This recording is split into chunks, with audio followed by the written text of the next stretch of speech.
welcome back to Hot Girls Eat Carbs. I'm your host, Brittany McChrystal, and this is your safe space of the internet where we chat all things health, wellness, and sustainable weight loss. I hope that you all are having a wonderful week so far. So, oh my goodness, you guys, isn't it funny how our emotions work? Like one minute you could take on the world and everything feels exciting and full of possibility, and then literally the next minute, it is like everything feels heavy and overwhelming, and I will just say, I am not even on my period. But I have been feeling so unbelievably moody lately. Like, it has been insane. I think January is doing a number on a lot of us, and there's this strange pressure that suddenly appears. Like, it's the pressure to be better, to be more productive, to have everything figured out, to start the year perfectly. And honestly, I think a lot of that pressure doesn't even come from us. It comes from what we're consuming. So coming back to Australia, I found myself back on the social media world in a way that I actually haven't been in a long time. And so for some of you that don't know, TikTok was such a huge part of my life and my career. And I actually took a step back from it for a couple of years. During that time, my brain, it just totally felt quieter. And I wasn't constantly comparing myself. And I felt more settled in just who I was. And now that I'm back, I'm posting regularly on TikTok again. And I have really noticed how intense comparison can be, like if you're not careful. Even when you know better, and even when you teach this stuff on the daily, I still catch myself holding myself to incredibly high standards and still comparing my journey to somebody else's highlight reel and still feeling like I should have it all together.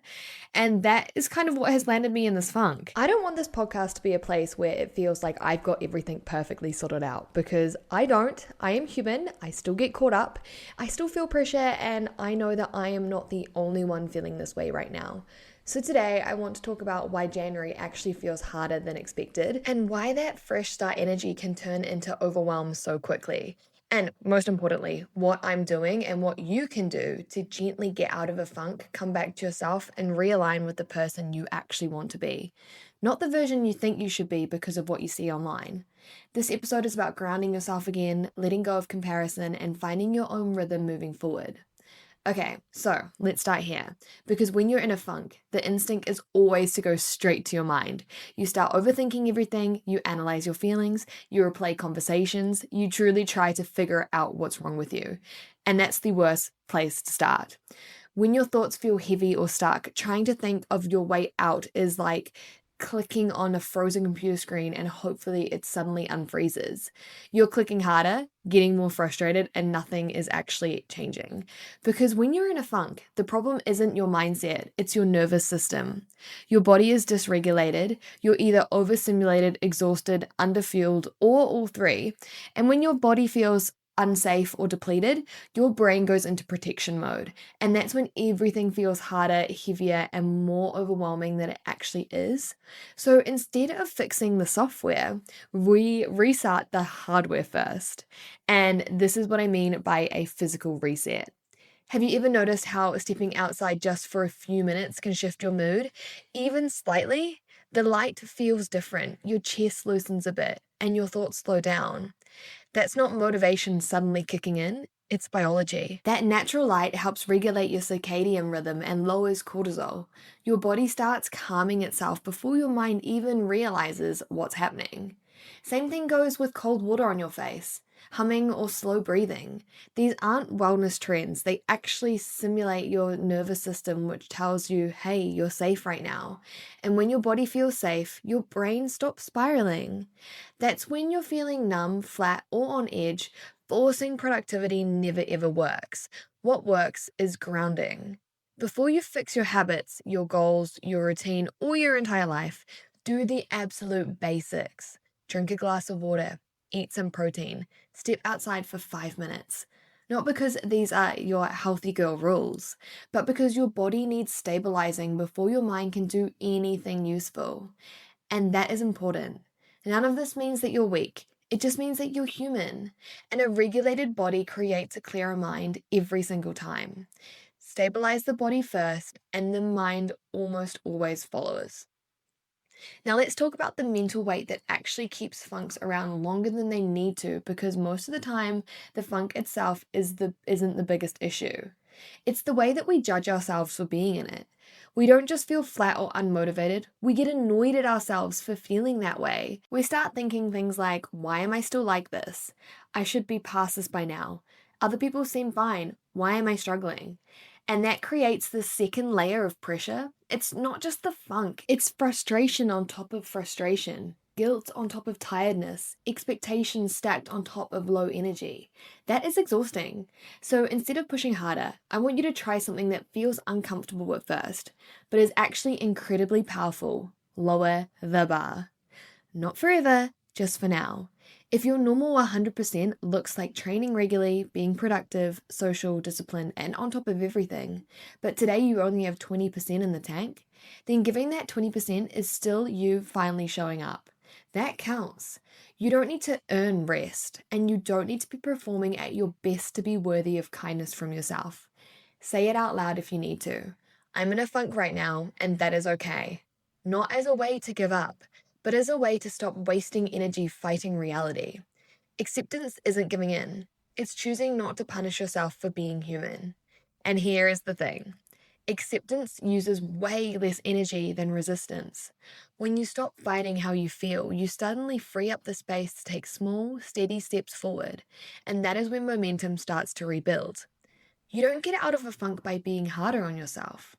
You get out by meeting yourself where you're at and moving gently from there. Realigning with yourself isn't about becoming someone new or fixing yourself. It's not about reinventing your personality or suddenly having it all together. It is about remembering who you are underneath all of the noise, the expectations, and the shoulds, and the pressure that you've been carrying. When you're in a funk, it's easy to feel disconnected from yourself, like you've lost your spark or your drive. But most of the time, it's not gone. It's just buried under exhaustion, comparison, and doing all of the things that don't actually feel aligned anymore. And that is why I want you to try something really simple. I call it a vibrant moment audit. Think back over the last few months and find one moment when you genuinely felt good, not productive, not impressive, not like you were ticking all the boxes, just calm, present, or like yourself. What were you doing in that moment? Maybe you were cooking without rushing. Maybe you were walking and listening to music. Maybe you were having a deep conversation, reading, learning something new, or creating something with your hands. Those moments are clues. If you felt good while cooking or taking care of something, one of your core values might be nurturing. If you felt alive while learning, reading, or talking things through, maybe it's curiosity or connection. If you felt good while moving your body, maybe it's strength or freedom. I know for me, it's cooking.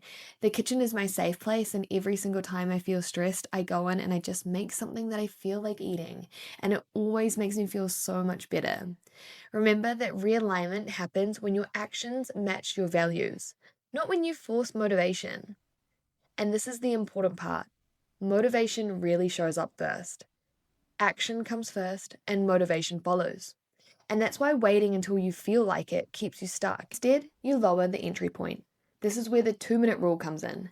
Don't tell yourself you're doing a full workout. Just put your shoes on and walk for 2 minutes. Don't tell yourself you're cleaning the house. Just clear one surface. And don't tell yourself you're fixing your routine. Just make tomorrow's breakfast. Most of the resistance lives in starting, not actually doing. And once you take the tiny action that reflects who you actually are and what you value, you start to feel like yourself again. And that is what realignment looks like. Small actions done consistently that quietly bring you back to yourself. And finally, let's talk about your environment, because this plays a much bigger role in how you feel than most people realize. When you're already feeling low, flat, or disconnected, your environment can either support you or quietly make things worse. And one of the biggest culprits here is social media. Social media is especially brutal when you're in a funk because it forces you into a constant comparison. You're scrolling through other people's wins, routines, bodies, relationships, productivity, and highlight moments when you're living inside your own low point. Even if you know logically that it's not the full picture, your nervous system doesn't always know that, and it just feels behind. So if you're in a funk, protecting your space isn't dramatic. It's actually necessary. And that doesn't mean deleting everything or disappearing. It can be as simple as putting your phone in another room for an hour, logging out of everything for the evening, or muting accounts that make you feel like you should be doing more instead of feeling supported. Distance creates clarity. And another really powerful shift is changing your physical scenery, even in small ways. Sit in a different chair, move to another room, open a window, or go work from a cafe if you can. Take your walk in a different direction than usual. Your brain loves novelty. Small changes in your environment signal alertness and movement instead of stagnation. And sometimes the shift is all you need. And lastly, let's talk about connection. Because when you're in a funk, it's easy to isolate without even realizing it. Connection doesn't need to be deep or heavy. You don't need to pour your heart out or explain how you're feeling. Often, that just feels like too much. Instead, keep it low stakes. Send one simple message, thinking of you, hope you're okay, miss you. That small thread of connection can be enough to remind you that you are not alone, and that still in this part of world, that you don't have to have everything figured out by yourself. Low pressure environment changes and low stake connections are often the bridge back to feeling human again. And sometimes that is all you need to start coming back to yourself. And if there's one thing that I want you to take from today's episode, it's this. You do not need to force yourself out of a funk. You don't need a new personality, a perfect routine, or more pressure. You just need to come back to the basics. Regulate your body, lower the bar, and take one small action that feels aligned to protect your space. Feeling off doesn't mean that you're failing. It just means that something in your life is asking for gentler attention. So if January feels heavier than you expected, let this be a reminder that nothing has gone wrong. You are allowed to move slowly, and you're allowed to adjust, and you are allowed to meet yourself exactly where you're at. So I want you to take care of yourself today in the smallest way you can. And that is how realignment begins. Thank you for being here with me today, and I will talk to you in the next episode.